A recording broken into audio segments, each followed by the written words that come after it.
Bana, Diamond Platnumz Chibudenga kutoka kipande cha 255 bana ameonyesha ukubwa wake baada ya ku drop pesa za kutosha sana kutoka kwenye sherehe ambayo ilikuwa ni ya Juma Jux.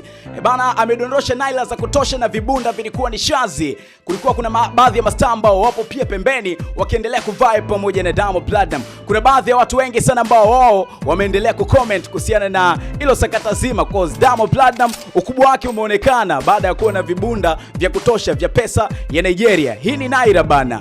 Bana, kuna baadhi ya watu wengi sana ambao wameendelea kucomment kwenye page ambazo zimepandisha video hizo hapo, hususan Wasafi. Bana, kulikuwa kuna huyu pia ambaye anasema that's Diamond Tanzania favorite singer, lakini pia kuna baadhi ya mtu mwingine ambaye ameweza kucomment anasema kwamba sitoamini hadi wewe BFF ikushinde. Bana, lakini pia kuna baadhi ya watu pia ambao wameendelea kucheka, lakini pia kuna baadhi ya watu wengine ambao wameappreciate effort ambayo Diamond Platnumz ambayo ameweza kuifanya baada ya kudrop pesa za kutosha kabisa kwenye hii sherehe ambayo ni ya JP 2025, nikiwa na maanisha Juma Jux pamoja na Priscilla. Bana, hii ndo story nzima ambayo tulikuwa nayo leo kwenye upande mzima wa entertainment info ya hapa SAWA Sasa Online Digital. By the name, just call me ASKOF. You score for myself on this one. Until next time, bye bye.